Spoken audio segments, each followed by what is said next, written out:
Hey everybody, it's me, Sung1, and today I'm going to be going through my DS game collection. Yay! So a while back I made a video of my, I believe it was my Game Boy, like Game Boy Advance, Game Boy Color kind of game collection, which I only had a couple. And then someone asked me to do one about DS games, and you know, I love DS games, so I figured I'd go through, talk about each one I have, and yeah, that's pretty much the gist. This doesn't include 3DS, just DS. But here we go. First off, we got Elite Beat Agents. Now, this game is dope as fuck. I don't know if you haven't played this. It's basically a really fun rhythm game where these agents are sent out to help people in need, whether it's like babysitting or like trying to... Actually, it's been a long time since I played it, but there was like, I think one with like a date or something, or I don't know. But it's all like different pop songs that they picked out. You know, you got, Walkie Talkie Man and...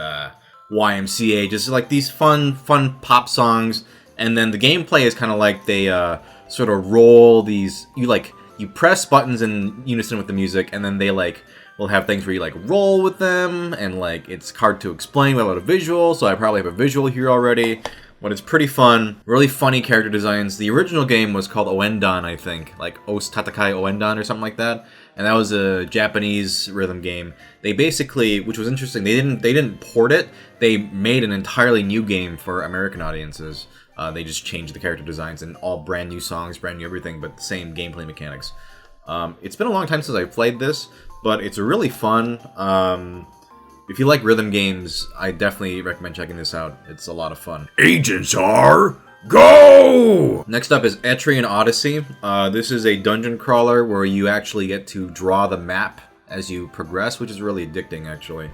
I've only played 1 and 2. 2 I couldn't get into because it kind of felt like a rehash of 1 too much. I hear the ones after that are pretty fun, though, so I want to check out 3 and whatever else. There's a bunch of them now, I think. But I really fell deep into this. You basically... It's pretty old school in terms of gameplay. There are these, you have you can make a party of characters, different classes. You sort of go in these first-person view corridors, and as you're going, you can put make walls and make a treasure chest. It's right here or whatever, or there's a enemy here or something like that. So it has little icons. You know, I'm not like a super creative person, so I just kind of made it rudimentary and up just what I needed, but it's still very fun. It's a very clever mechanic because if you die, you start over, but not the whole game, but you basically lose your progress, but your map stays. So you get to see okay, I know how the map looks, so next time I play, I can have kind of a better idea of what to do. Persona Q was pretty fun. I didn't finish it. I played a lot of it, but I kind of got frustrating near the end. But that was also really fun, kind of Etrian Odyssey kind of sort of game. Yeah, nice, fun graphics, but pretty difficult game, and I really liked it. Here's a dope-ass game, Ghost Trick Phantom Detective. So, this is by Shu Takumi, who made Phoenix Wright, one of my favorite game series, which you'll see later in this video. But Ghost Trick is really cool, really fun, snappy character designs, really interesting and pretty funny, pretty engaging story. Basically, you get killed in the beginning, and then you're trying to figure out, why the fuck you were killed. And you meet Lynn, who's a babe. Maybe I'll show a picture of her right here. Who is sort of like your spunky female companion. And you go through and you're figure out this mystery. Now, the core gameplay it's very interesting. You are you're a ghost spirit. You're like a spirit, and you can make objects move, and as you make an object move, you try to connect to another object. So it's you'll make a lamp move. Oh, and since the lamp moved next to this tire or something, now I can transfer my soul to the tire. You possess these objects, make yourself go through the level. It's very clever, very fun, engaging puzzle game design. It's a really fun characters, story. Yeah, if you like Phoenix Wright, or if you like those kinds of interesting kind of visual novel style games with a nice puzzle gameplay element, check out Ghost Trick. It's a great game. Going back to RPGs, here's a Mystery Dungeon. This is Shiren the Wanderer. I love Mystery Dungeon. This game is really fun. I also really like Pokemon Super Mystery Dungeon on 3DS.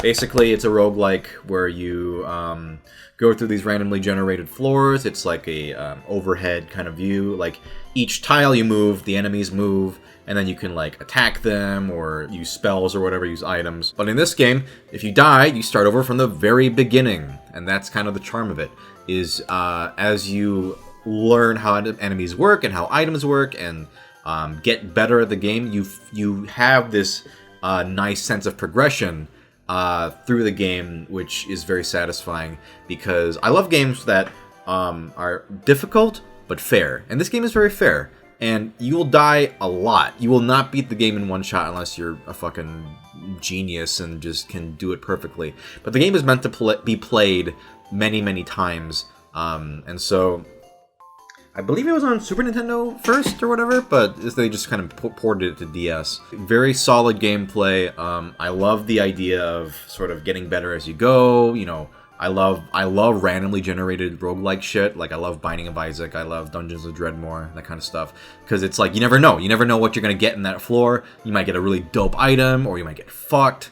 It can get really tense if you're, like, really far in the game. But you're like on your last limb because, you know, you're running on items or something. It's been a while since I played this. I beat it. And I just recently played Pokemon Super Mystery Dungeon, which was also very good.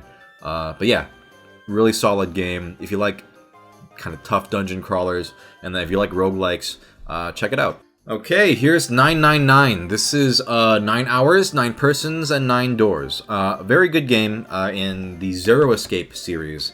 There's this one, Virtue's Last Reward on 3DS, and Zero Time Dilemma on 3DS, which I did not like, actually. But I did like the first 2 games a lot. It's a visual novel game, really gruesome, like, especially compared to the other 2. Well, the third one is pretty bloody. But this one, like, because they have, like, a lot of, like, text description, they just go balls out with, like, some of the goriness that happens in this game. Basically, you're 9 people, you're trapped in this mysterious kind of building, you have no idea why you're, like, what's going on. There's this guy named Zero who's like, you gotta get out of here, or work together, or something. Man, it's been a while since I played it. But basically, you have these bracelets, and, they have numbers on them. So each character in the game has an assigned number. And there are these doors where you have to use combinations of the numbers to open them, and then you can go through into these puzzle rooms, which are basically escape rooms. And then in the escape rooms, you have to figure out how to get out of there. Like, there's, like, you know, things you can interact with. It's kind of like an adventure game. You like, oh, if I do this, it triggers this, and then you sort of work it out. They're very clever. Virtue's Last Reward has better puzzle rooms and, like, really well done puzzle rooms, but this one's pretty good too. This one feels more like a choose your own adventure kind of thing with some puzzle rooms added in. I will say one flaw of this game, which I think they fixed in the recent remake, is that there's not really a great way to, because there's multiple endings, multiple decisions you can make. And in Virtue's Last Reward and Onward, there's a very clear map of, like, where to go, and, like, you can warp to, like, a specific point in the game, so you don't have to keep replaying it. But this first one did not have that. I believe the remake does, don't quote me on that, but I'm pretty sure they fixed that for the recent re-release of this. But no matter what platform you play it on, really engaging story. The characters are great. It's very suspenseful and kind of creepy and, like, mysterious, because you're like, you know, who is Zero? Like, why does he have us trapped here? You know, what's going on? And, oh, I forgot to mention, the bracelets fucking explode. I think it's like they break the rules, or, like, you, like, don't do something right, you fucking die. So, there's that. I forgot to mention that. That's a pretty big part of the story. But, yeah, these explosive bracelets are on their wrists. They can't take them off. They gotta figure out what's going on. Really fun, engaging, creepy, scary sort of thriller story. But yeah, definitely check this out. And if you like this, Virtue's Last Reward is great. I love Virtue's Last Reward. Zero Time Dilemma I felt disappointing, but you gotta play to see the end of the series anyway. But anyway, I definitely recommend checking out 999. Now, if you know me, well, you know I love Ace Attorney, as you can see by these games here. So, First off, I'm going to quick plug my Let's Play channel, Press Buttons and Talk, which I'll probably have a link to somewhere below. I do a full Let's Play of the first game with my friend Alex. We fully voice act it, and yeah, check it out. Phoenix Wright, Let's Play, Press Buttons and Talk. Anyway, if you're not familiar with Ace Attorney, they're visual novel games, and you go around, you're Phoenix Wright, you're an attorney. This is the first one, and there's Sexy Edgeworth in the corner. And basically, you're kind of like a rookie lawyer, and you go around investigating crime scenes. Hello, Sophie. Sophie is very interested in Ace Attorney, I guess. You investigate crime scenes, and then you go to court trial. And then you go to court trial segments, where you are in court, and you have to pinpoint witnesses' lies, and like call them out, and call it contradictions based off your evidence you collected. You object, and you do all sorts of arguing with with the prosecution to try to get your client off free. And they are really fun, really well written games, especially the first three. There's Phoenix Wright, the second one, Justice for All, Trials and Tribulations, and then there's Apollo Justice Ace Attorney, which takes place after the original trilogy with a new main character, Apollo. And then there's the spin-off with the Sexy Edgeworth, Ace Attorney Investigations. This one's a little bit different. I'll talk about this in a bit. But really, really great. One of my favorite game series of all time. I also have every one of them on 3DS as well. Fucking great, just lovable characters. I love the designs of the characters. I love their personalities. It has some of the best story in a game I've ever experienced. I think Shu Takumi is brilliant. He wrote the first three. He also did Ghost Trick. And so definitely check these out if you haven't heard of them. The term visual novel might seem scary, but they're really, really engaging. Even if you've never played one before. Before I played these, I'd never played a visual novel. They feel more just like really clever adventure games with really fun and smart dialogue. And then this one is a little bit different because you actually get to walk around, as a sprite, and it's all about the investigating scenes, because you don't do court stuff, but you kind of have arguments with detectives and investigators, sort of face to face, at the crime scenes. So, similar, but I really liked this spin-off too. I thought it was and I love Edgeworth, so give the first game a shot, and if you're like me, you're gonna eat this shit up and it's gonna consume your life. Fucking love Ace Attorney. Alright, let's get into Pokemon. So, if you know me well, I'm a huge Pokemon nerd. I got a full Pokédex and everything in Sun and Moon. Every single Pokemon. Every game that comes out, I have to get all of them 100%. Huge fanatic. And so let's go through the DS games I have. The first one I got on DS was SoulSilver, and this game was actually what brought me back into it. I was kind of out of it for a while. I had played, Red and Crystal and Ruby, and I fell off of Pokemon actually for many years. And then I picked up SoulSilver, which I think is probably still my favorite of the series. It's a great remake of Gold Silver. I fell back into it hard because a friend of mine started playing them, and then we helped each other complete each other's dexes, and now we're Poke Bros for life. And so we, every generation we get the new games, and we basically, play through them and help each other with the ones we can't get in our exclusive versions. So we have Pokemon SoulSilver, which I think is a great game. I have Platinum, which was pretty good. I think it's one of the weaker gens, but it's fine. Black or in this case White, I thought was very solid. I loved that they made you use in the beginning of the game, or for most of the game, it's only the new Pokemon, which I think is a very smart move, and I think they kind of should have kept with the later games, because it makes you more excited, because you're not going to run into fucking Pidgey or Geodude over and over again. it's all the new Pokemon of that region, and then after that you could get the other ones too. So that was a very smart move, and I thought this one did some, pretty. I don't like Pokemon's story very much, but it did some interesting story stuff, I guess, compared to the others.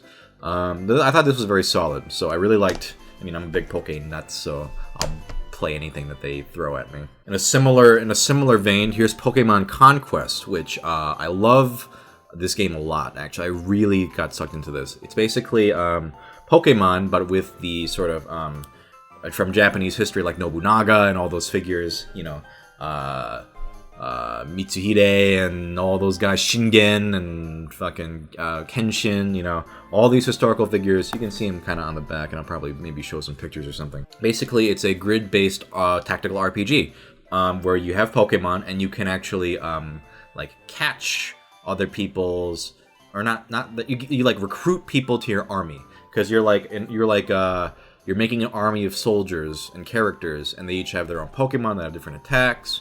And as you recruit them, your army increases, and you invade regions and take over like Japan. Really, really fun gameplay. And because you can like catch them all or whatever in this, I 100% of the game. I got so into this. Just really solid, fun tactical RPG experience, actually. And you know, throwing Pokemon into it, I mean, it's just it's fucking Pokemon. It's great. So I love the designs of the characters. I love the gameplay. This got me bad. I got so into this. Now here's another series I'm sure some of you know I'm a big fan of, and that's Professor Layton. I have Curious Village, Diabolical Box, Unwound Future, and Last Spectre. And I have the ones on 3DS as well, but these are the ones on DS. If you haven't played Professor Layton, it's very, very like the definition of charming. Super quaint. Like, you like go around a town, or in some cases like big city, different areas, and you do puzzles. You'll like talk to a villager and he'll be like, "Oh, I'm not gonna let you in my gate unless you solve this puzzle about a gate." And you're like, "You fucking douchebag!" But then you do it, and it's really fun. So the primary mechanic of the game is doing all these different puzzles, and there's all sorts of puzzles. Like, you know, they're all logic based in some capacity. Really clever, really fun. And the characters and story are actually very charming too. Usually it's Layton and friends coming to like an area, and something's not quite as it seems, and oh, there's actually a huge mystery going on, and some crazy occurrence is happening. Like, oh, like there's a fucking box that kills people when they open it or whatever. Or actually, this game was probably this game had a really stupid story. But Unwound Future is the best of the whole series. It's I think it's a very emotional, very it impacted me a lot, the plot of this story, which I didn't expect, because I thought it was just gonna be another Professor Layton game. But really fun, charming characters. Layton is a sexy gentleman. The music in the game is also phenomenal. Overall, it's just like, just try one. Try like the first game. It's such a cozy, solid experience. Just fun characters, fun story, really engaging puzzles.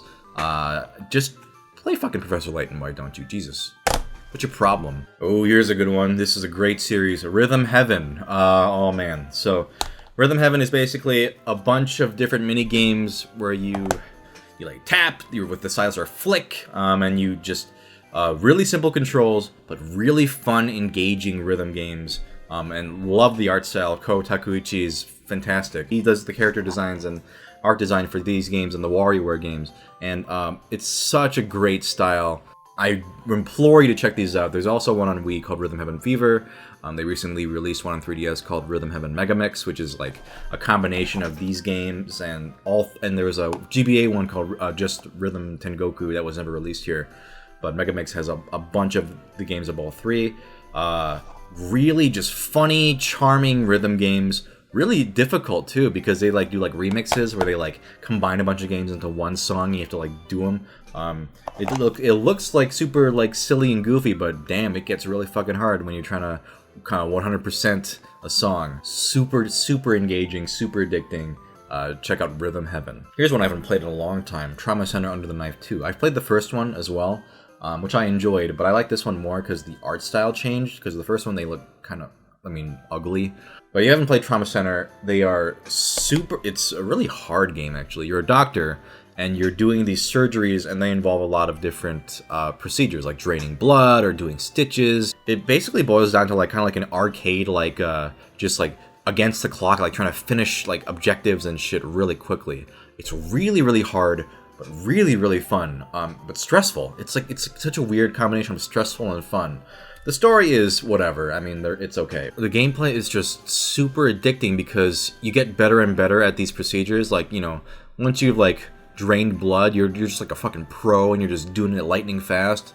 But even if you're lightning fast, it's still really hard. So if you like challenging games where it's all about like, you know, doing stuff precisely and quickly and just getting shit done, this is really fun. Just bam, you know, you're constantly like racing, like trying to like, gotta stitch this up, and after I do that, I gotta drain this blood, and I gotta do this, put an injection, and oh, it's so good, so good. All right, here's a really solid game. The World Ends With You. This was a Square Enix game which they made and then just kind of forgot about, but basically it has a really fun art style. The plot is like it's like a week. You're like in Shibuya, and there's like it's like a week, and you have to like, oh god, it's been so long since I played it.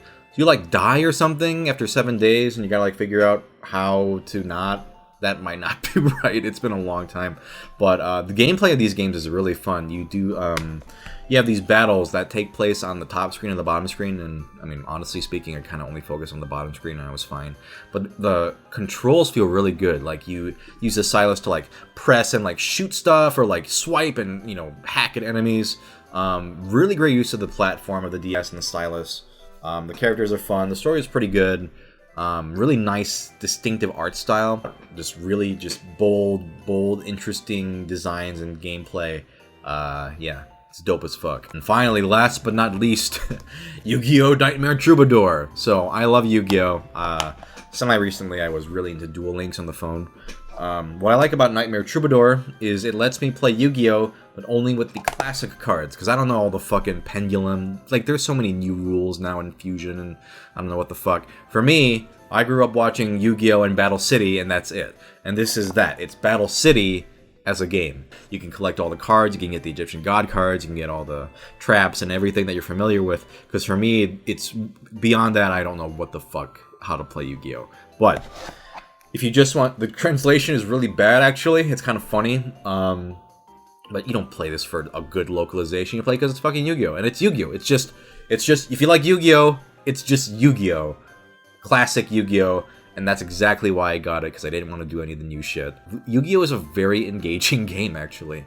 It's so much fun to build a deck and develop strategies and just fucking destroy your enemies with really clever combos and stuff.